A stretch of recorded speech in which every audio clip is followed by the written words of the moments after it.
en las resecas tierras del norte, donde el sol azota el campo hasta hacerlo suplicar piedad, existía un caserío llamado Puebla del Silencio. Un nombre merecido, pues allí las voces se extinguían antes de convertirse en eco, y las injusticias eran sepultadas bajo el polvo de las calles sin trazar. Corría el año de 1910, un tiempo de susurros revolucionarios que aún no alcanzaban aquel rincón olvidado por la mano de Dios y de los hombres. Un lugar donde la única ley era la sombra del hacendado. El corazón de ese mutismo forzado. El Ara sobrevivía. Su rostro, aunque joven, era ya un mapa de dolores antiguos y grietas prematuras. Viuda desde hacía menos de un año. Su luto era un vestido negro y raído que no podía permitirse cambiar. Una segunda piel que olía a pérdida y a la ceniza de un hogar deshecho. A su lado, su pequeño hijo Mateo, de apenas 5 años, observaba el mundo con unos ojos enormes y hambrientos. Una pregunta silenciosa que su madre ya no tenía cómo responder. Un vacío en el estómago que hacía eco en el alma de ella. Expulsada del pequeño cuarto que alquilaba, con las últimas monedas convertidas en nada, el Ara se había vuelto un fantasma entre los vivos. Las puertas se le cerraban al pasar, un portazo sordo que era más cruel que cualquier insulto. Las mujeres del pueblo, movidas por el miedo o por una maldad cultivada en la escasez, cuchicheaban que la viuda traía la mala suerte. Desde su casona en lo alto de la colina, el todopoderoso don Ramiro observaba su lento declive con un placer frío, como un buitre que espera paciente el último aliento de su presa. Antes de continuar, suscríbete al canal y deja tu like, porque el final de esta historia te va a sorprender. Y cuéntame en los comentarios, ¿tendrías el valor de entrar en un lugar maldito si fuera la única esperanza para tus hijos? El hambre era una bestia que le mordía las entrañas, pero el llanto silencioso de su hijo era una tortura mucho peor. Con el estómago de Mateo rugiendo más fuerte que el viento del páramo, los ojos del Ara se alzaron hacia la única estructura que nadie reclamaba, el único techo que la codicia de don Ramiro parecía despreciar por completo. En el cerro más alejado, recortada contra el cielo color sangre del atardecer, se erigía la vieja iglesia de la misión, un esqueleto de fe y adobe. Abandonada hacía más de 50 años, la gente del pueblo decía que estaba maldita, un lugar donde las plegarias se agriaban en la boca y los santos de madera lloraban polvo en la oscuridad perpetua. Los viejos contaban historias de sombras que danzaban en el campanario sin campana y de lamentos que bajaban con el viento en las noches de luna nueva. Para todos era una tumba.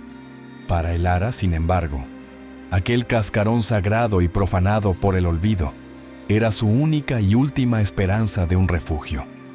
Con una determinación forjada en la más pura desesperación, tomó la mano de su hijo.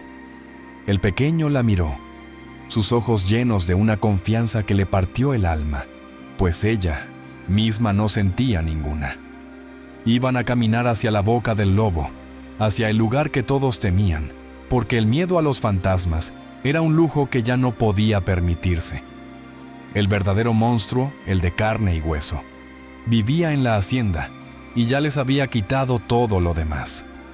Así, bajo un cielo que se oscurecía con la promesa de una noche helada, la joven viuda y su hijo comenzaron el ascenso hacia la iglesia abandonada.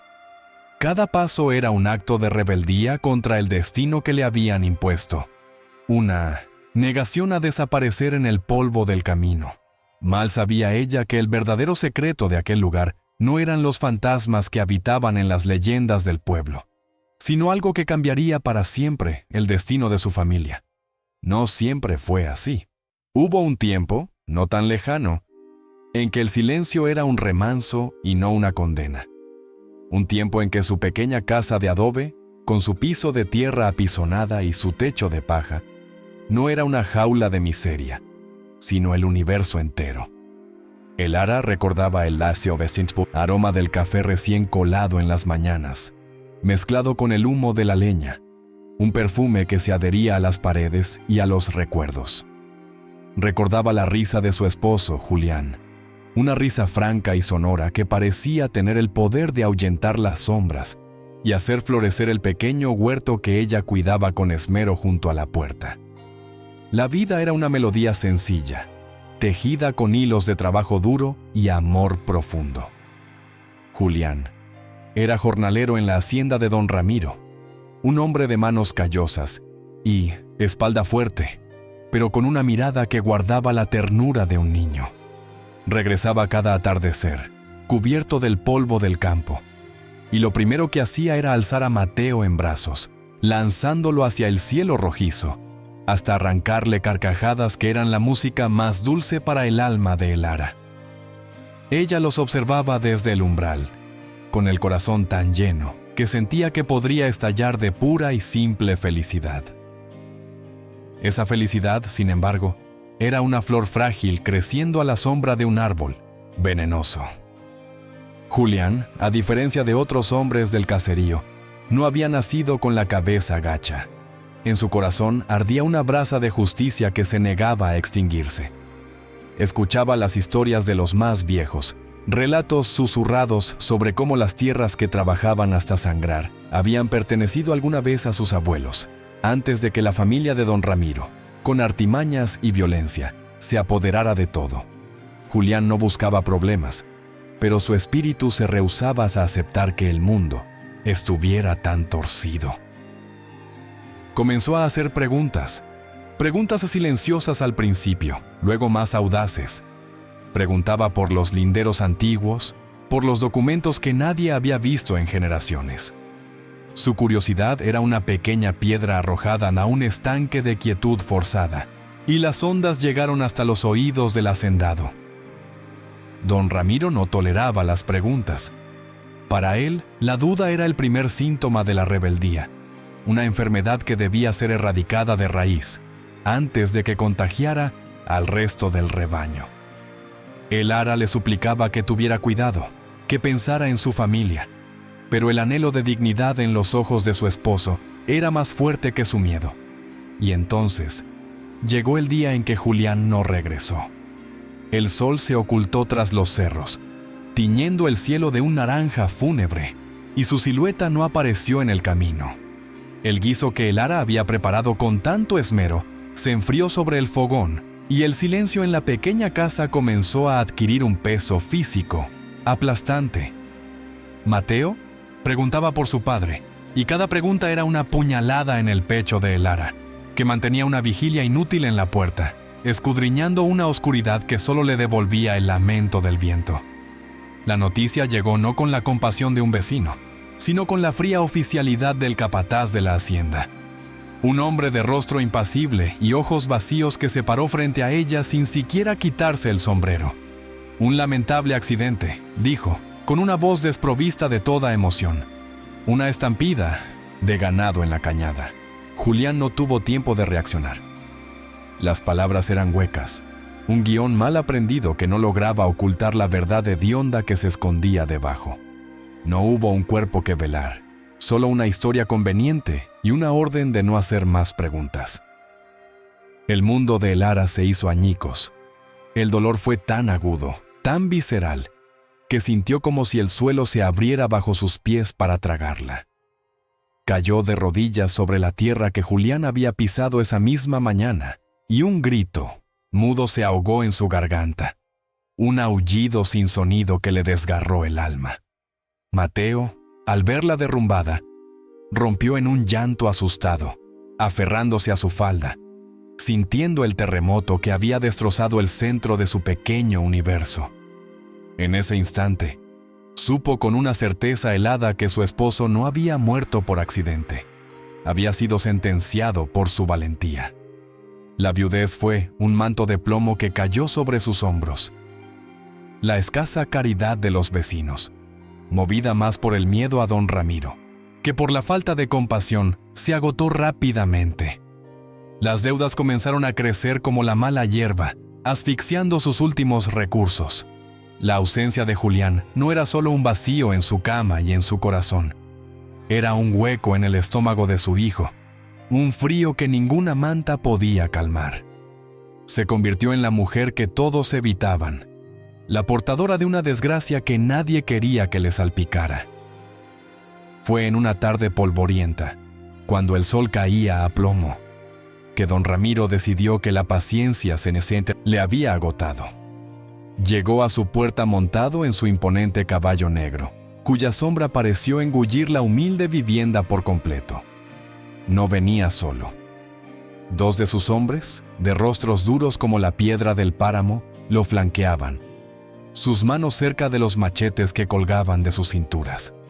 El hacendado no se dignó a desmontar de inmediato, observándola desde lo alto con una mirada de profundo desprecio, como si ella fuera un insecto a punto de ser aplastado. El ara salió, con Mateo escondido, detrás de sus faldas, y enfrentó al hombre que le había arrebatado todo. El aire se llenó con el olor a cuero caro y a poder, un aroma que contrastaba violentamente con la fragancia de la tierra y la pobreza que impregnaba su hogar. Don Ramiro finalmente bajó del caballo y cada uno de sus pasos retumbaba como una sentencia. Se detuvo a escasos centímetros de ella, su corpulencia proyectando una sombra que la dejó en una penumbra helada, a pesar del calor abrasador de la tarde. «Se te acabó el tiempo, mujer», dijo con una voz suave y venenosa, una calma que era más aterradora que cualquier grito. «Tu marido dejó deudas. Esta tierra es mía, esta casa es mía, y ya no te quiero aquí, tu presencia me ofende». Sus palabras eran como latigazos, cada una diseñada para humillarla, para despojarla de la última pizca de dignidad que le quedaba.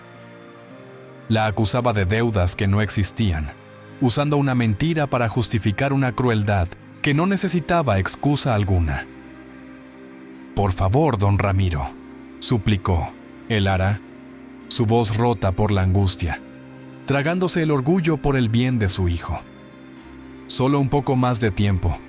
Trabajaré el doble, haré lo que sea. No tenemos a dónde ir». Sus ojos se llenaron de lágrimas, pero se negó a dejarlas caer frente a él, rehusándose a darle la satisfacción de verla completamente deshecha. Su súplica no era por ella, sino por el pequeño que temblaba detrás de ella, cuya manita se aferraba a su vestido con una fuerza desesperada. Él soltó una risa corta y seca, un sonido desprovisto de alegría. «Tu marido debió pensar en eso antes de meter las narices donde no lo llamaban. La insolencia se paga caro en estas tierras. Este es el último pago de su cuenta». Con esa frase, no solo admitió su crimen, sino que se regodeó en él, convirtiendo la expulsión en el acto final de su venganza. Hizo una seña con la cabeza a sus hombres, una orden silenciosa que selló su destino. Y entonces comenzó la destrucción. Los hombres entraron en la casita y empezaron a arrojar sus escasas pertenencias a la calle, al polvo del camino. Cada objeto que salía por la puerta era un pedazo de su vida rota: el petate donde dormían, la olla de barro donde cocinaba, la pequeña silla de madera que Julián había tallado para Mateo. El sonido de la loza al estrellarse contra el suelo fue como un golpe en su propio cuerpo, un acto de violencia sin sentido que solo buscaba herir. Mateo, al ver su pequeño mundo desmantelado, comenzó a llorar abiertamente, un llanto de puro terror e incomprensión. Se abrazó a la pierna de su madre, escondiendo el rostro en los pliegues de su falda, como si así pudiera hacer desaparecer la pesadilla que se desarrollaba frente a sus ojos. El ara lo envolvió con sus brazos, su cuerpo temblando de rabia e impotencia, sintiendo la mirada de todo el pueblo sobre ella. Las puertas y ventanas vecinas estaban cerradas, pero sabía que detrás de ellas había ojos que observaban, paralizados por el miedo. La humillación era un fuego que le quemaba la piel. Estar allí, expuesta, con los restos de su vida esparcidos en el polvo como basura, era una tortura peor que cualquier golpe físico. La gente que alguna vez compartió su pan ahora le daba la espalda, no por maldad, sino porque el poder de don Ramiro era una ley no escrita que todos acataban por instinto de supervivencia. En Puebla del Silencio, la desgracia era contagiosa y nadie quería arriesgarse a contraerla. Cuando ya no quedó nada dentro, don Ramiro la miró por última vez. En sus ojos no había ni una pizca de remordimiento, solo la fría satisfacción de la victoria. Que esto les sirva de lección a todos los que olviden cuál es su lugar, dijo en voz alta, para que lo oyeran los oídos que se escondían tras las paredes de adobe. Luego, montó su caballo con parsimonia, le dio la espalda y se alejó al paso, dejando tras de sí un rastro de polvo y desolación. El ara se quedó inmóvil en medio del camino, abrazando a su hijo tembloroso, rodeada por los despojos de su felicidad. El sol comenzó a descender, pero ya no había promesas de un nuevo día en sus colores. Solo el anuncio de una noche larga y desamparada. Las puertas del pueblo, una a una, se habían cerrado para ella. Cada cerrojo que sonaba en la distancia era un eco del portazo que el destino le había dado en la cara, dejándola sola, a la intemperie. Fue en ese momento de absoluta aniquilación, con el sabor amargo de la injusticia en la boca y el llanto de su hijo como única banda sonora, que el recuerdo de su caída se convirtió en una extraña fuente de fuerza. Había perdido su hogar, su esposo, su lugar en el mundo. Ya no tenía nada que la atara a las reglas de los hombres, y mientras la oscuridad la envolvía, sus ojos se alzaron, buscando en el horizonte algo que no pudieran quitarle, algo que ni siquiera la codicia de don Ramiro se había atrevido a reclamar. Allí, en lo alto del cerro, el esqueleto de la iglesia abandonada se recortaba contra las últimas luces del crepúsculo. Un lugar maldito, decían. Un lugar de fantasmas y olvido. Para la sociedad que la había expulsado, era una tumba. Pero para una madre que lo había perdido todo, aquel refugio profanado por el tiempo y el miedo era la única puerta que aún permanecía abierta. El recuerdo de la crueldad de don Ramiro no la paralizó. La impulsó a caminar hacia el único lugar que era aún más temido que él. La noche cayó sobre Puebla del Silencio como un sudario de plomo, trayendo consigo un frío que se aferraba a los huesos con la tenacidad de la muerte. El ara permaneció inmóvil, un espectro entre los escombros de su propia vida, mientras el calor del día se desvanecía por completo. El polvo del camino, antes tibio por el sol, ahora era una capa helada bajo sus pies descalzos. Abrazaba a Mateo con una fuerza que buscaba transferirle un calor que ella misma ya no poseía, escuchando el silencio ensordecedor de un pueblo que había decidido borrarlos de su existencia. Se acurrucaron tras los restos de lo que fue una pared, su hogar, buscando un refugio ilusorio contra el viento que comenzaba a daullar como un animal herido. El ara envolvió a su hijo en los pliegues de su falda raída, sintiendo cada temblor de su pequeño cuerpo como una aguja en su propio corazón. El hambre era un nudo apretado en sus entrañas, pero el miedo era una bestia mucho más grande, una sombra que se cernía sobre ellos con la promesa de una larga y despiadada intemperie. No rezó, pues sentía que Dios también le había cerrado la puerta. Con la primera luz del alba, una luz pálida y enfermiza que no traía consigo ninguna esperanza, el ara se puso en pie. Su cuerpo estaba entumecido, rígido por el frío y la pena, pero la necesidad de su hijo la obligaba a moverse. Se acercó a la puerta más cercana, la de una mujer que alguna vez había compartido con ella una taza de café. Tocó suavemente, un golpe tímido que apenas resonó en la madera. La única respuesta fue el sonido metálico de un cerrojo deslizándose, un portazo sordo que le gritaba que estaba sola. Intentó en otra casa y luego en otra. Cada puerta se convirtió en un muro, cada ventana en un ojo ciego que se negaba a ver su desgracia.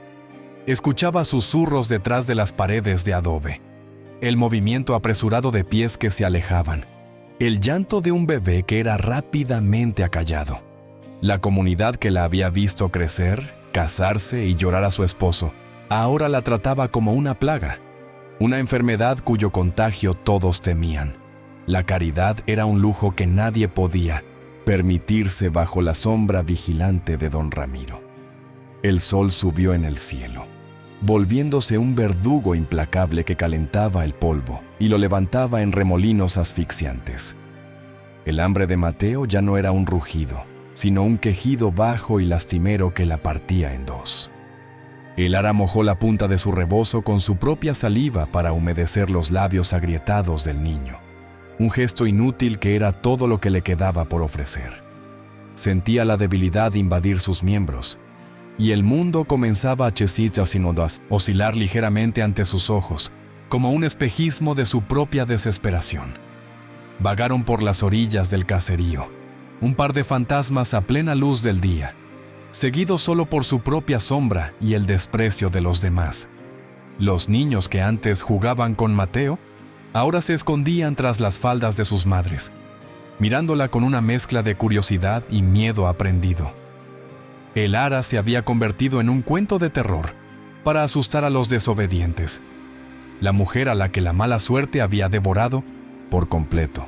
Un recordatorio viviente de lo que le esperaba a quien osara levantar la voz. Llegaron a la parte trasera de la única cantina del pueblo, atraídos por el olor a guiso y a tortillas recién hechas. Un aroma que era a la vez una promesa celestial y una tortura infernal. El ara se acercó al cocinero, un hombre corpulento de rostro sudoroso, y con la voz quebrada por la sed y la vergüenza, le pidió las sobras para su hijo. El hombre la miró con una lástima fugaz antes de que el miedo endureciera sus facciones. «Váyase de aquí, mujer», gruñó en voz baja. «No quiero problemas, su presencia me condena». Fue junto al pozo comunal donde escuchó por primera vez el rumor convertido en sentencia. Dos mujeres, al verla acercarse, detuvieron su conversación y la observaron con ojos duros. Una de ellas escupió en el suelo polvoriento y dijo, con una voz lo suficientemente alta para que el ara la oyera: «Dicen que solo los malditos acaban en lugares malditos. El único techo que le queda es el de la iglesia del cerro, allá con los espantos y las almas en pena. Allá es donde la tierra la reclama». La frase se le clavó en la mente como una astilla envenenada.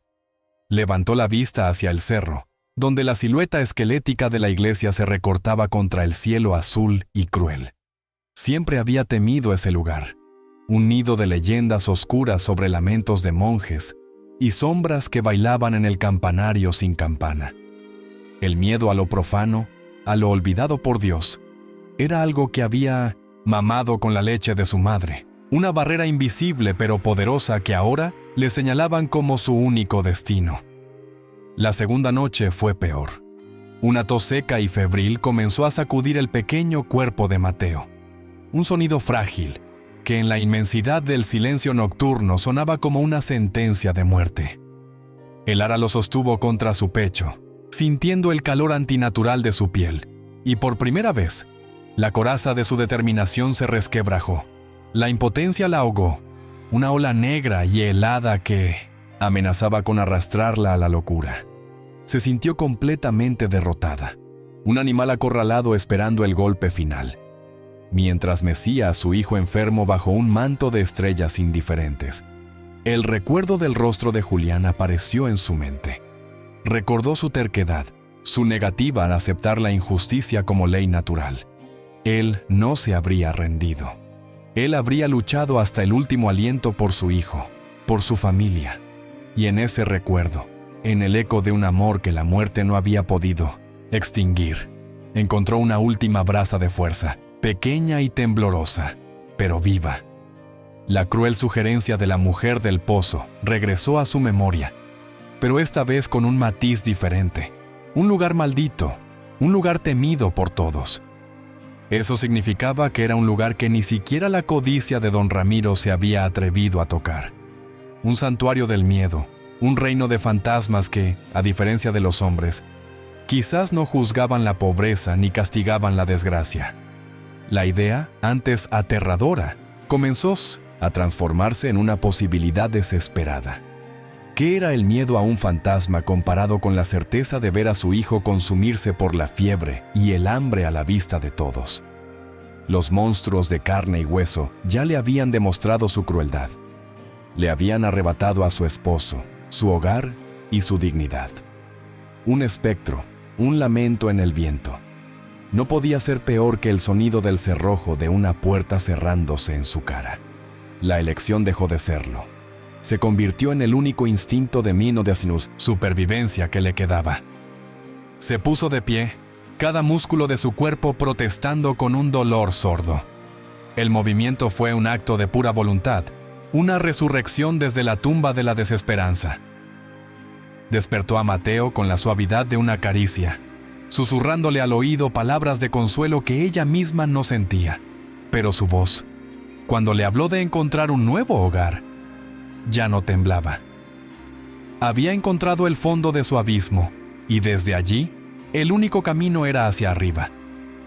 Recogió el rebozo, andrajoso, y la pequeña cantimplora vacía, los únicos vestigios de su vida anterior.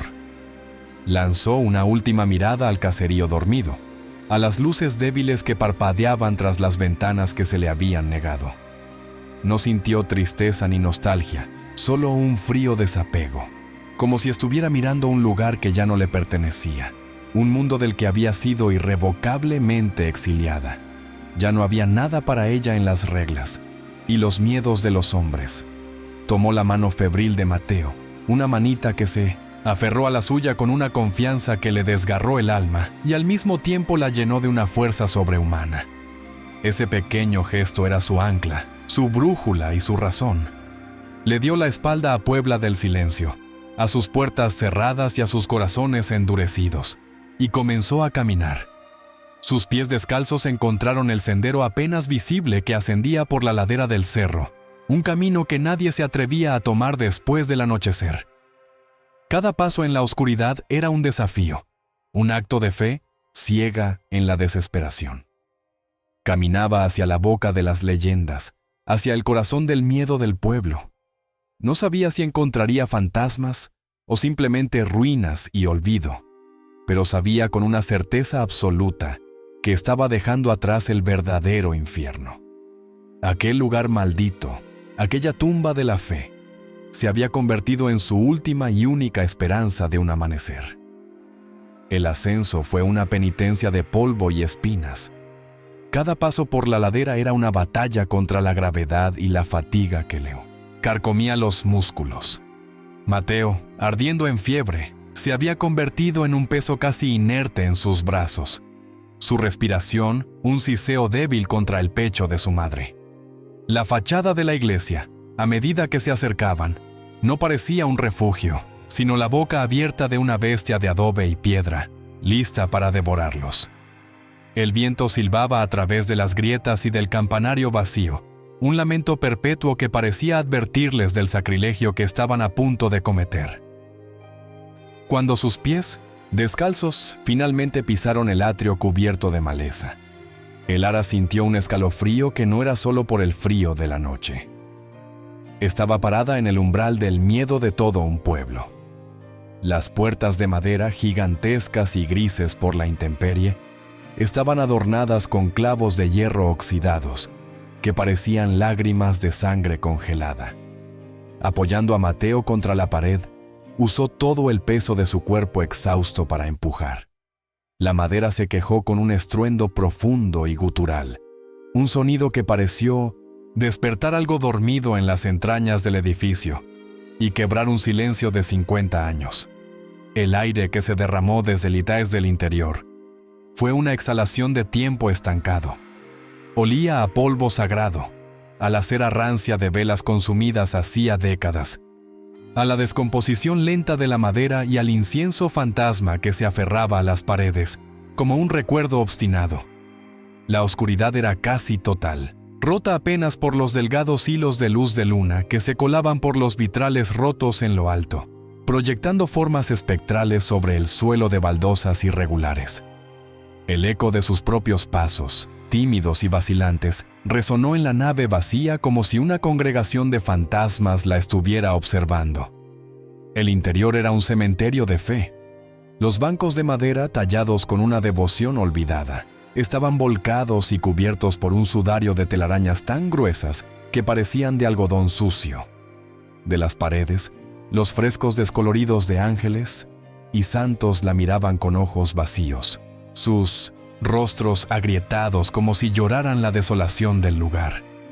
Al fondo, recortado contra un ventanal circular que enmarcaba un trozo de cielo estrellado, se alzaba el altar de piedra maciza, el único elemento que parecía haber desafiado el paso del tiempo. Un monolito de silencio en medio del caos. Mateo, despertado por el frío y el estruendo, se aferró a su madre, sus pequeños ojos recorriendo las sombras con un terror mudo. «¿Mamá?», susurró, y su voz infantil se multiplicó en ecos que llenaron el vasto espacio. El ara lo apretó contra ella, besando su frente caliente, y encontró en lo más profundo de su ser una fuerza que no sabía que poseía. No era valentía, era la ausencia total de alternativas. «No temas, mi amor», le dijo, su propia voz sonando extraña y firme en la acústica de la iglesia. «Aquí solo hay silencio, y el silencio no nos hará daño. Este será nuestro pan de afogar». Con esa promesa, forjada en la desesperación más pura, comenzó la hercúlea tarea de reclamar un trozo de vida a Mocín Namacintua, la muerte. Usando el borde de su rebozo andrajoso, barrió un rincón de la sacristía, un pequeño cuarto anexo menos expuesto a las corrientes de aire. Cada movimiento levantaba nubes de polvo que danzaban en los haces de luna, un polvo compuesto por tierra, piel muerta de insectos y quizás, pensó ella, las cenizas de oraciones olvidadas. El trabajo era agotador, sus manos ya agrietadas protestaban con cada gesto, pero no se detuvo. La primera noche fue una vigilia helada.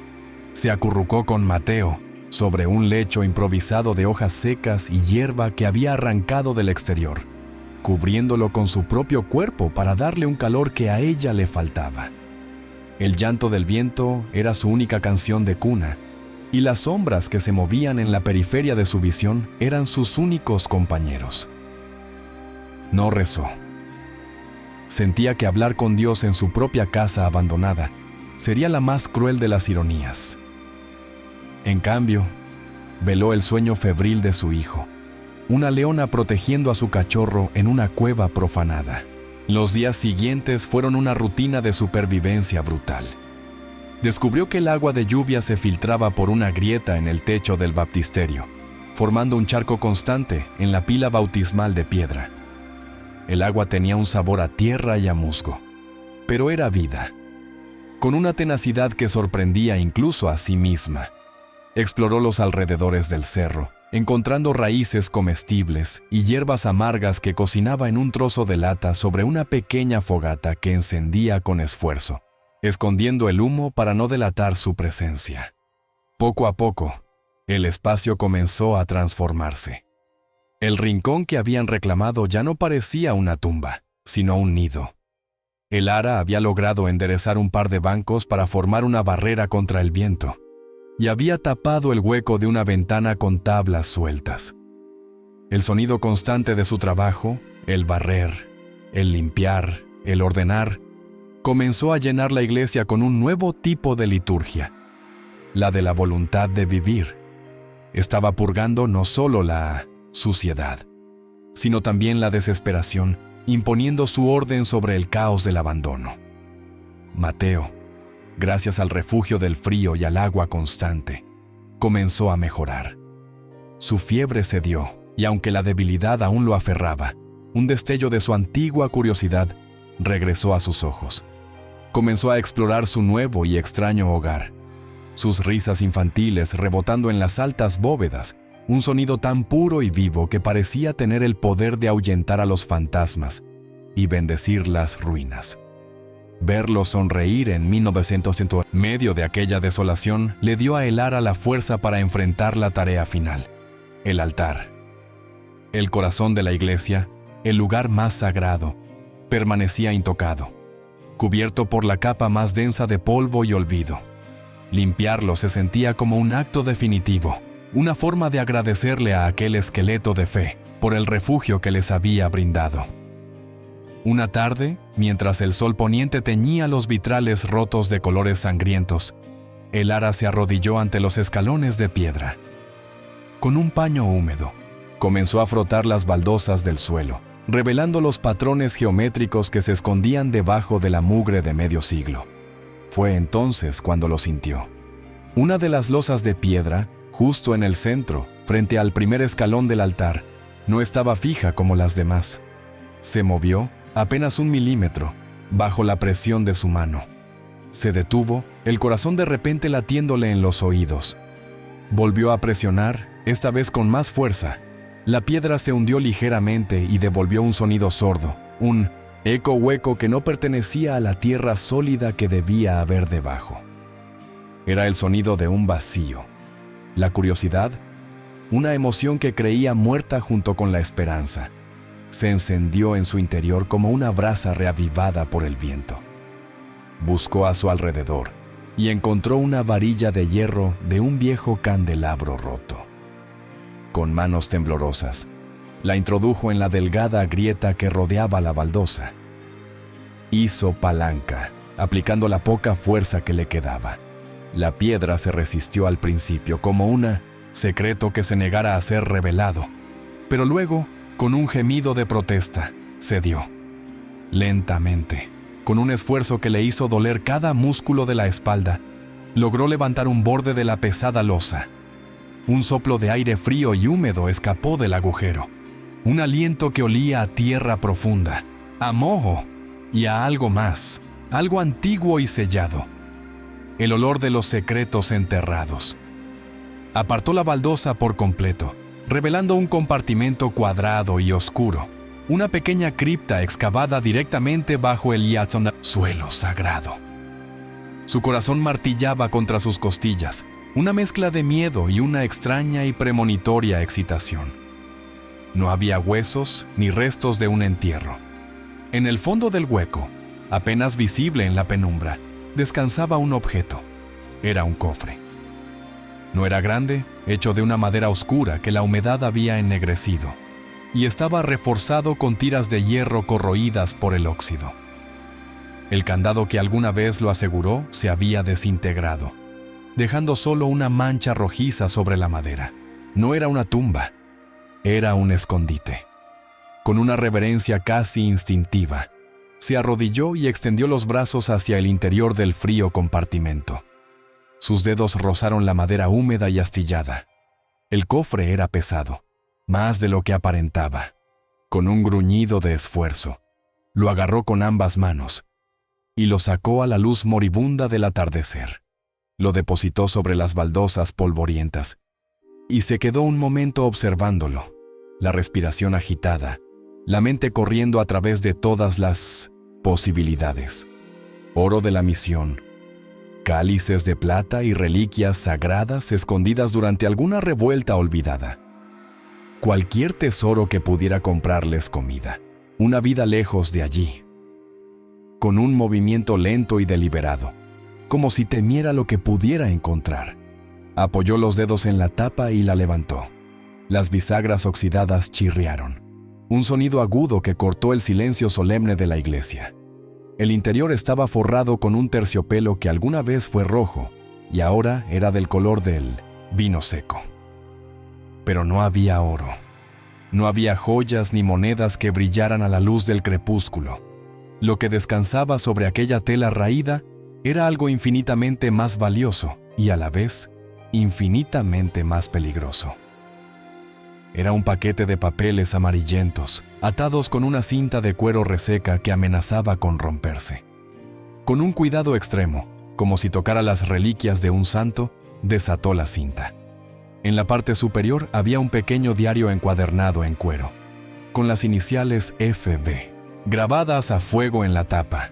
Debajo, doblado con precisión, había un documento más grande, un pergamino con un sello de cera roja que el tiempo había resquebrajado.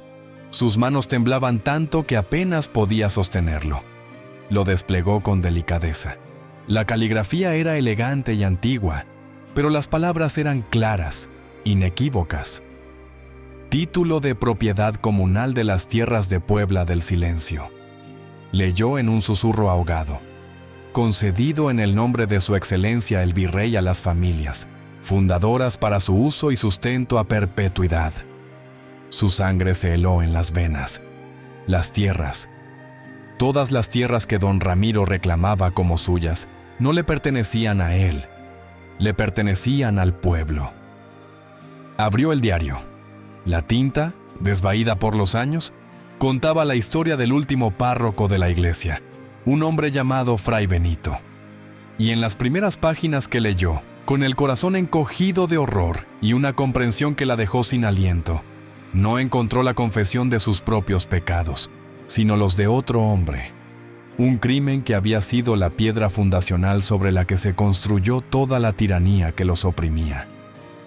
Y en su codicia desmedida, el joven Ignacio Ramiro, padre del hacendado de hoy, prendió fuego al granero comunal, donde se guardaba la copia del título, culpando a los indios de la revuelta.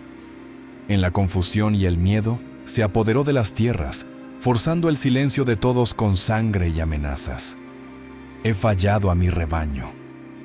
Escondo esta prueba, el título original y mi testimonio bajo el altar, el único lugar que su maldad no se atreve a profanar. Que Dios perdone mi cobardía y que un día esta verdad encuentre un alma más valiente que la mía. El ara se quedó inmóvil, los documentos en su regazo. La maldición de la iglesia no era por fantasmas, era una mentira para mantener a la gente alejada de la verdad. El accidente de su esposo ahora tenía un sentido terrible. Julián había empezado a desenterrar con sus preguntas el mismo secreto que ella ahora sostenía en sus manos. No era una viuda desamparada refugiada en unas ruinas, era la guardiana de la justicia, y en sus manos no tenía un tesoro, sino un arma. La verdad era una carga tan pesada como el cofre que la contenía. Durante días, el ara no durmió. A la luz temblorosa de una vela de cebo, leía y releía las palabras del Fray Benito, memorizando cada trazo de la pluma, cada confesión de cobardía y cada acusación de tiranía. Los documentos no eran solo papel y tinta, eran el alma robada de su pueblo, el eco de la risa de Julián, la justificación de su lucha, el miedo, aquel compañero constante que le mordía los talones, se había transformado en una rabia fría y paciente, una brasa que calentaba su sangre y afilaba su determinación. No se quedó escondida. La supervivencia ya no era suficiente. Ahora buscaba justicia. Con una audacia que la hubiera aterrorizado semanas atrás, comenzó a bajar del cerro durante el día, no para mendigar, sino para observar. Dejaba a Mateo jugando en el atrio, bajo el sol que ya no parecía un enemigo, y se mezclaba en los bordes del mercado escuchando. Su presencia, antes motivo de lástima o desprecio, ahora generaba una curiosidad temerosa. La viuda del cerro, la que vivía con los espantos, no parecía una mujer rota, sino una mujer que guardaba un secreto. El rumor nació no de una palabra suya, sino de su silencio. Nació de la forma en que su espalda se había enderezado, del brillo febril que había reemplazado el vacío en sus ojos, de la manera en que ya no huía de las miradas, sino que las sostenía. La gente, acostumbrada a la lógica simple de la escasez, solo encontró una explicación posible para tal milagro. La viuda había encontrado el tesoro perdido de la misión. El oro que los curas, según las leyendas, habían escondido antes de abandonar la iglesia a su maldición. La historia creció como una bola de nieve rodando cuesta abajo, adornándose con detalles fantásticos en cada boca que la repetía. Se hablaba de cofres, rebosantes de monedas de plata, de cálices de oro macizo y de joyas arrancadas de los mantos de los santos. El hambre del pueblo convirtió una chispa de curiosidad en un incendio de codicia. La historia de una viuda que sobrevivía se convirtió en la leyenda de una mujer que había encontrado la fortuna. Y esa leyenda, como todas las cosas de valor en Puebla del Silencio, tenía que llegar a los oídos de su único dueño. Fue el cantinero, un hombre de alma escurridiza y lealtad vendida al mejor postor, quien llevó el chisme a la casona. Lo hizo con el servilismo de un perro que espera una caricia, adornando el relato con la certeza de un testigo ocular que nunca fue. Habló del cambio en el ara, de la fuerza en su mirada, y juró por su madre que solo un tesoro de reyes podía obrar tal transformación en una pordiosera. Don Ramiro lo escuchó en silencio, desde su sillón de cuero, con una copa de aguardiente en la mano.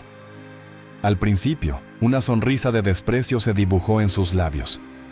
La idea era absurda, un cuento de viejas para entretener a los tontos del pueblo. Pero entonces, la sonrisa se congeló y se convirtió en una línea dura y fría. Recordó la insolencia de Julián, las preguntas sobre los linderos, sobre los papeles viejos.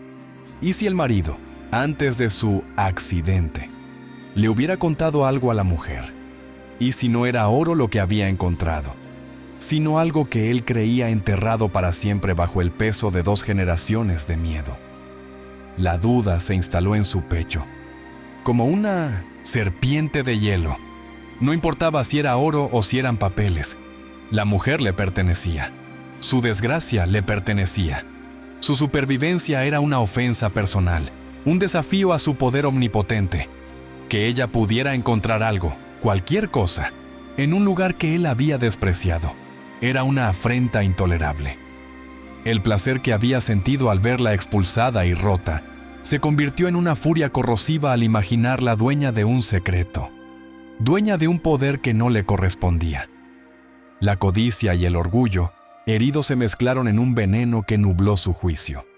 «Reúne a los hombres», le ordenó al capataz con una voz tan tranquila que resultaba aterradora. «Vamos a visitar a la viuda. Parece que ha encontrado algo que me pertenece». No hubo gritos, no hubo exabruptos, solo la calma mortal de un depredador que ha olido sangre en el viento y se dispone a reclamar su presa. La tarde moría, y la sombra de la casona se alargaba sobre el pueblo como los dedos de una mano monstruosa dispuesta a aplastarlo. Todo. El ara sintió su llegada antes de oírla. Fue un cambio en el aire, una quietud antinatural que silenció el canto de los grillos y el susurro del viento entre los adobes rotos. Estaba sentada en los escalones del altar, con Mateo dormido en su regazo, y el cofre abierto a su lado. La luz anaranjada del atardecer se filtraba por el rosetón quebrado, bañando la escena en un resplandor sagrado y melancólico. Levantó la vista, el corazón no desbocado por el miedo, sino latiendo con un ritmo firme y pesado, como un tambor de guerra. El estruendo de los cascos de los caballos sobre la piedra del atrio fue una profanación. Sonaba a violencia, a la invasión de un poder terrenal en un dominio que ya no le correspondía. El ara cubrió a Mateo con su rebozo y lo acomodó con cuidado en un rincón oscuro detrás del altar, susurrándole que se quedara quieto, que jugara a ser una pequeña sombra. Su instinto de madre era protegerlo, pero su instinto de justiciera era enfrentar lo que venía. Se puso de pie, alta y delgada como un cirio en la penumbra, y esperó. La gran puerta de madera que ella mantenía apenas cerrada fue arrancada de sus goznes con una patada brutal. La madera vieja se partió con un grito agónico, y la silueta corpulenta de don Ramiro se recortó contra el cielo ensangrentado del crepúsculo. Entró flanqueado por 2 de sus hombres, con los machetes desenfundados, sus rostros duros iluminados por la luz de las antorchas que llevaban, proyectando sombras danzantes y monstruosas sobre los frescos de los ángeles. Los hombres se detuvieron en el umbral, sus miradas recorriendo con nerviosismo las alturas oscuras de la nave. El miedo a los fantasmas luchando contra el miedo al patrón. El aire se llenó con el olor a sudor de caballo, a cuero y al hedor del aguardiente en el aliento del hacendado. Don Ramiro, sin embargo, no mostró vacilación. Sus ojos, pequeños y porcinos, la recorrieron de arriba abajo con desprecio, buscando en ella los rastros de la mendiga que había aplastado. Así que es verdad, dijo, su voz retumbando en la acústica de la iglesia. La rata encontró un nido en la casa de Dios, y dicen que hasta encontró el queso. Avanzó por la nave central, sus botas de cuero resonando sobre las baldosas que el ara había limpiado con tanto esmero. Cada paso era una profanación, un insulto a la paz que ella había construido en medio de las ruinas. El ara no retrocedió. Se mantuvo erguida junto al altar, un obstáculo frágil pero inamovible entre él y el secreto que venía a buscar. Sus manos, a la espalda, estaban cerradas en puños tan apretados que las uñas se le clavaban en las palmas. Lo observó acercarse, viendo no a un hombre todopoderoso, sino al hijo de un ladrón y al asesino de su esposo. El miedo se había consumido por completo, dejando solo las cenizas de una determinación inquebrantable. «Esta es una casa sagrada, don Ramiro», dijo ella, y su propia voz la sorprendió por su firmeza. Sonaba como la de otra mujer, una que no había conocido el hambre ni la humillación. Su maldad no tiene cabida aquí. El eco tomó sus palabras y las multiplicó, convirtiendo su voz solitaria en el murmullo de una congregación invisible que lo acusaba desde las sombras. Él soltó una carcajada, un sonido áspero y feo que no contenía alegría, solo burla. ¿Sagrada? Este muladar no ha sido sagrado en 50 años. Es una tumba, mujer. Y tú eres una fantasma que se niega a desaparecer. Ahora, deja de decir estupideces y entrégame el tesoro. Muel, oro que encontraste, me pertenece. Todo lo que hay en estas tierras me pertenece. Su mirada se desvió hacia el cofre abierto a los pies del altar. Con un gesto impaciente, apartó a el ara de un empujón. Ella tropezó, pero no cayó, recuperando el equilibrio con una agilidad nacida de la pura voluntad. Don Ramiro se agachó sobre el cofre, sus ojos brillando con la luz de la codicia. Metió sus manos carnosas en el interior, esperando el tacto frío del metal precioso, el peso del oro. Sus dedos moempámanse en la finta. Cambio. Solo encontraron el terciopelo raído y un fajo de papeles viejos.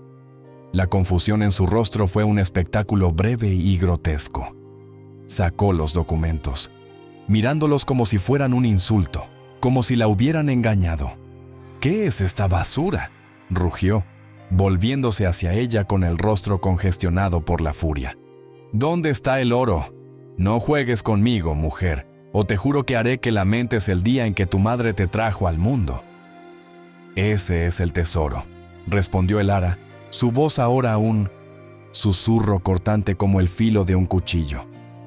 «No es oro, don Ramiro, es algo mucho más valioso. Es la memoria, es la verdad». Dio un paso al frente, saliendo de la sombra del altar y entrando en el haz de luz de la antorcha. Su rostro, enjuto y pálido, parecía el de una aparición, el de un ángel vengador. «Es el título de propiedad original de estas tierras», continuó, su voz subiendo de volumen con cada palabra, cada sílaba un martillazo contra el silencio. «El que prueba que usted y su padre no son más que ladrones. El que dice que esta tierra le pertenece al pueblo que usted ha esclavizado y humillado durante toda su vida». El miedo en los ojos de sus hombres era ahora palpable, ya no a los fantasmas, sino a las palabras que estaban escuchando. «¿Y este?», dijo, señalando el diario que él aún sostenía sin comprender. «Es el testimonio del fray Benito, la confesión del crimen de su padre, el incendio del granero, la mentira sobre la que ha construido todo su poder, la razón por la que mi esposo está muerto». El nombre de Julián, pronunciado en voz alta en aquel lugar, pareció colgar en el aire, cargado de un peso insoportable. La cara de don Ramiro pasó del rojo de la furia al blanco pálido del pánico. El terror puro y absoluto reemplazó la codicia en sus ojos. No por la justicia de los hombres, que nunca había temido, sino por la revelación de su secreto más oscuro. La mentira que era el cimiento de su identidad se estaba desmoronando frente a los ojos de sus propios secuaces. Su poder no residía en la fuerza, sino en el miedo que inspiraba, y ese miedo se alimentaba del silencio. «Mentirosa», gritó, la palabra saliendo como un graznido ahogado. «¡Bruja! ¡Estás loca!». Arrojó los papeles al suelo con un gesto de rabia impotente. «¡Quemen esta basura! Y tráiganme a la mujer. Le arrancaré la lengua por cada mentira que ha dicho». Pero sus hombres no se movieron. Se quedaron paralizados, mirando los papeles esparcidos en el suelo como si fueran serpientes venenosas. El ara no se movió. Sabía que la violencia era el último recurso de un hombre que había perdido todos los demás argumentos. Vio la locura en sus ojos, la desesperación de una bestia acorralada, y supo que el momento había llegado. Él mismo daría el siguiente paso, el que sellaría su propio destino. La verdad no necesitaba que ella la defendiera con la fuerza, solo necesitaba ser expuesta a la luz. Su padre fue un asesino y un ladrón, dijo el ara, con una calma que lo desquició por completo. Y usted es el hijo de un asesino y un ladrón. Esa es la única herencia que le pertenece, y ahora todo el pueblo lo sabrá. Cada palabra era un clavo en el ataúd de su tiranía, y él lo sabía. Con un rugido animal, don Ramiro se abalanzó sobre ella. No para matarla, sino para silenciarla, para borrar la verdad de su boca con sus propias manos. En ese instante, cuando su sombra estaba a punto de engullirla, un sonido inesperado detuvo su avance. No fue un trueno ni un lamento de ultratumba. Fue el sonido de una piedra golpeando la pared de adobe junto a la entrada, seguido de un murmullo de voces humanas. Don Ramiro se detuvo, confundido. Sus hombres se giraron hacia la puerta rota, en el atrio, recortadas contra la noche que ya había caído. Comenzaron a aparecer siluetas. No eran fantasmas, eran los hombres y mujeres de Puebla del Silencio. Campesinos, jornaleros, madres con niños en brazos, ancianos apoyados en bastones, atraídos por el ruido, por la procesión de antorchas hacia el cerro maldito. El miedo finalmente había sido vencido por una curiosidad más fuerte. Habían llegado a tiempo para escuchar las últimas palabras de el ara, las palabras que daban voz a las sospechas que habían susurrado en secreto durante generaciones. Vieron los papeles en el suelo. Vieron el rostro de pánico de su opresor y el rostro desafiante de la viuda. Y en ese momento, en el umbral de la iglesia olvidada, el poder cambió de manos. El primero en entrar fue un viejo jornalero, un hombre cuya espalda estaba encorvada por 50 años de trabajo en las tierras del hacendado. No dijo nada. Simplemente se paró junto a el ara, su cuerpo flaco y nudoso formando una barrera inesperada. Luego entró una mujer y otra y otro más. Llenaron la nave de la iglesia, un mar silencioso y acusador de rostros curtidos por el sol y la injusticia. Don Ramiro retrocedió un paso y luego otro. Miró a su alrededor, buscando una salida, pero solo encontró los ojos de las personas que había despreciado toda su vida. Ya no había miedo en esos ojos, solo un desprecio frío y una justicia largamente esperada. Sus propios hombres, al ver a la multitud, dejaron caer sus machetes al suelo con un ruido metálico que selló la derrota de su amo. El ara se agachó y recogió los documentos del suelo. Los alisó con una ternura reverencial y los sostuvo en alto, no como un arma, sino como una promesa. La luz de las antorchas, ahora en manos del pueblo, iluminaba su rostro. Ya no era la viuda desamparada ni la loca del cerro. Era la guardiana de su historia, la voz de su silencio. El enfrentamiento había terminado, no con un estallido de violencia, sino con la fuerza imparable de una verdad revelada. Don Ramiro no estaba rodeado por fantasmas ni por espantos, sino por algo mucho más aterrador para un tirano. Estaba rodeado por las memorias vivientes de sus crímenes. Y en la casa de Dios, profanada y abandonada, el pueblo de Puebla del Silencio estaba a punto de presenciar su primera misa de resurrección. Don Ramiro, atrapado en el círculo de rostros que lo juzgaban, era un rey desnudo en un reino que ya no existía. El miedo que había sido su cetro y su corona se había evaporado, dejando solo a un hombre patético y tembloroso. Intentó un último rugido de autoridad, una orden dirigida a los hombres que antes cumplían sus caprichos con la rapidez del pavor, pero su voz se quebró, convirtiéndose en un graznido lastimero que se perdió en el silencio acusador de la nave. Nadie se movió, nadie obedeció. El poder, despojado de la mentira que lo sostenía, era solo aire. El ara dio un paso al frente, no con agresividad, sino con la calma solemne de quien dicta una sentencia inevitable. Sostuvo los documentos en alto, no para él, sino para su gente. «Este papel», dijo, su voz resonando con una claridad que parecía bendecida por la acústica sagrada del lugar, «no es solo un título. Es la prueba de que nuestras vidas y el sudor de nuestros abuelos tienen valor. Es nuestra memoria robada, y hoy la reclamamos». Cada palabra era un ladrillo que reconstruía la dignidad del pueblo, mientras demolía el imperio de un solo hombre. La derrota de don Ramiro no fue un acto de violencia, sino de anulación.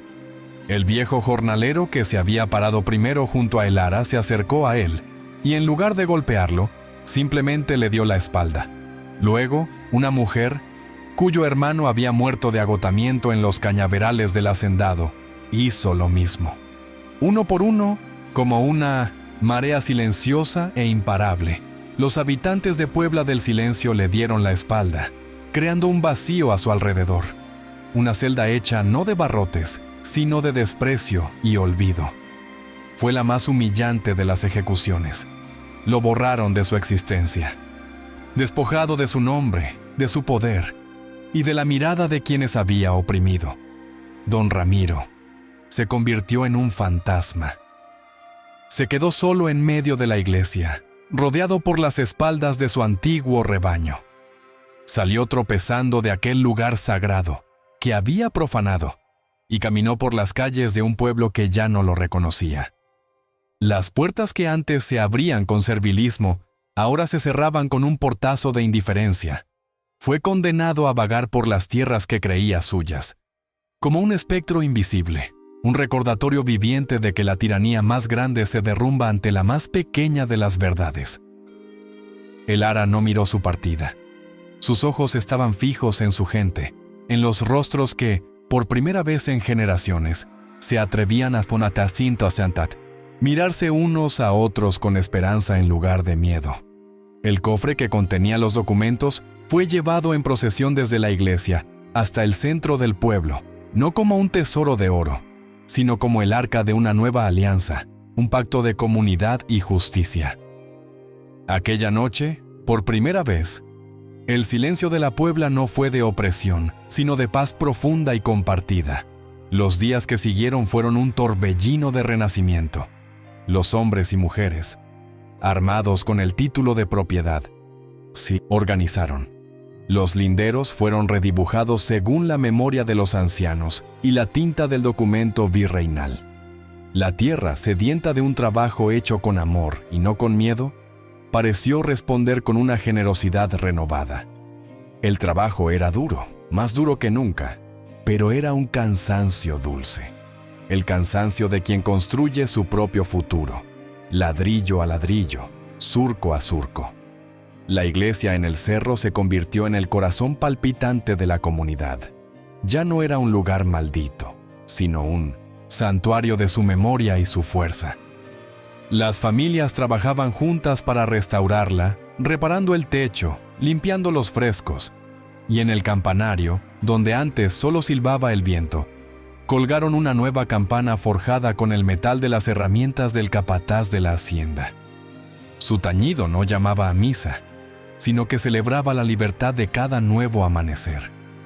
El ara se convirtió en la guardiana de esa nueva era, no como una líder que daba órdenes, sino como una maestra que compartía sabiduría. En el mismo rincón de la sacristía donde se había refugiado del frío, estableció una pequeña escuela. Usando el diario del fray Benito y las letras del título de propiedad, Enseñó a los niños del pueblo a leer y a escribir, asegurándose de que la primera lección que aprendieran fuera la de su propia historia, para que nunca más pudiera ser robada u olvidada. Pasaron 10 años. Puebla del Silencio ya no llevaba ese nombre.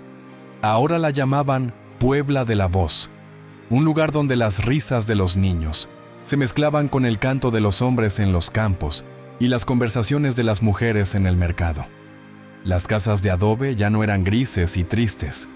Sus puertas estaban pintadas de colores vivos, y de cada ventana se escapaba el aroma del pan recién horneado y del café colado, un perfume de prosperidad humilde pero cierta. Elara, ahora una mujer de rostro sereno surcado por líneas de sabiduría más que de dolor, observaba la puesta de sol desde el atrio de la iglesia restaurada. Su vestido ya no era el negro raído del luto, sino uno de colores tierra, tejido por las mujeres del pueblo. La paz que la envolvía era tan sólida y real como la piedra del altar a sus espaldas, un altar que ya no escondía un secreto, sino que servía como testimonio de su coraje. A su lado, Mateo, convertido en un joven de 15 años, alto y fuerte, leía en voz alta de un libro. Su voz era clara y segura, la voz de una generación que no había conocido el yugo del miedo. Ya no era el niño hambriento y febril, sino la promesa viviente de todo por lo que su madre había luchado. Representaba el futuro, un futuro sembrado en la tierra recuperada y regado con la tinta de la verdad. El joven terminó de leer y miró a su madre, sus ojos llenos de un amor y un respeto profundos. ¿Crees que papá estaría orgulloso?, preguntó, su voz con la seriedad de la juventud. Elara extendió la mano y acarició su mejilla, sintiendo el calor de la vida que había protegido con la ferocidad de una leona. El recuerdo de Julián ya no era una herida abierta, sino una cicatriz de honor, el fundamento sobre el que se había construido todo. Él no solo estaría orgulloso, mi amor, respondió ella, su mirada perdida en los campos verdes que se extendían bajo ellos, teñidos por la luz dorada del crepúsculo. Él está aquí. Está en cada semilla que germina, en cada risa de los niños, en la libertad con la que respiramos. Él no murió en vano porque su anhelo de justicia floreció en todos nosotros. El viento suave que bajaba del cerro ya no traía lamentos ni susurros de fantasmas. Ahora llevaba el sonido de la vida, el murmullo de un pueblo que había encontrado su voz en el coraje de una madre. Elara cerró los ojos, sintiendo el calor del último sol en su piel y en el silencio pacífico de su corazón. Supo que finalmente había construido un hogar, no solo para su hijo, sino para el alma de toda su gente. La historia de Elara y la Puebla del Silencio nos deja una lección tan antigua como la tierra misma. Una verdad que a menudo enterramos bajo el polvo de nuestras ambiciones y nuestros miedos. Nos enseña que los tesoros más grandes no son los que brillan con el fulgor del oro, ni los que pesan en la balanza de los mercaderes. La riqueza verdadera, la que nadie puede arrebatar ni el tiempo puede corroer, reside en el conocimiento, en la memoria y en la dignidad que nos negamos a perder. El viaje de aquella madre no fue la búsqueda de una fortuna, sino la excavación de una justicia olvidada. La iglesia, abandonada, no estaba maldita por los fantasmas del más allá, sino por el silencio impuesto por los tiranos de este mundo. Cada capa de polvo que Elara limpió con sus manos agrietadas era una página de la historia que le habían robado a su gente, y al devolverle la luz al altar, le devolvió la voz a toda una comunidad que había aprendido a vivir de rodillas. En la desolación más absoluta, cuando la sociedad le dio la espalda y la condenó al olvido, Elara encontró su mayor fortaleza. Porque cuando un ser humano lo ha perdido todo, también pierde el miedo, que es la última cadena que nos ata a la injusticia. Fue su desesperación la que la empujó hacia el único lugar que todos temían. Y fue allí, en el corazón del miedo, donde encontró la llave no solo para su supervivencia, sino para la liberación de su pueblo. El poder de don Ramiro, construido sobre un crimen y sostenido por el pavor, demostró ser tan frágil como el papel quemado. Se deshizo en cenizas en el momento en que una sola mujer, armada únicamente con la verdad, se atrevió a mirarlo a los ojos sin bajar la cabeza. Su historia es un recordatorio eterno de que la tiranía necesita del silencio para respirar, y que una sola voz que se alza para contar la verdad puede ahogarla para siempre. La transformación de Puebla del silencio en Puebla de la voz es el milagro final de este relato. El tesoro encontrado bajo el altar no enriqueció a una sola familia, sino que nutrió las raíces de toda la comunidad, devolviéndoles la tierra que les pertenecía y, más importante aún, el orgullo de trabajarla como hombres y mujeres libres. El verdadero legado no fueron los documentos, sino la unión y la certeza de que juntos eran invencibles. El Ara nos enseña, además, sobre la naturaleza de un hogar. Perdió su humilde casa de adobe, un refugio de 4 paredes, pero en las ruinas de una fe abandonada, construyó un hogar para el alma de toda su gente. Un hogar no es simplemente un techo que nos protege de la lluvia, sino un espacio donde la verdad puede ser dicha en voz alta, donde la dignidad es el pan de cada día y donde la memoria es honrada como el más sagrado de los fuegos. Así, la jornada de esta viuda se convierte en un faro para todos nosotros. Nos recuerda que, incluso en los páramos más áridos de la injusticia, la semilla de la verdad espera paciente bajo la tierra. Solo necesita el coraje de una mano dispuesta a cavar, la determinación de un corazón que se niega a no olvidar y la fe inquebrantable en que un nuevo amanecer es posible, incluso después de la noche más oscura y desamparada. Si esta historia tocó tu corazón, te invito a suscribirte a nuestro canal, a dejar tu like y a compartir este mensaje de resiliencia. Cuéntanos en los comentarios qué lección te llevas de este viaje, qué verdad encontraste en las palabras de El Ara, o si alguna vez has tenido que luchar por la memoria de los tuyos. Queremos leer tu historia, porque cada una de nuestras voces, unida a las demás, tiene el poder de cambiar el mundo.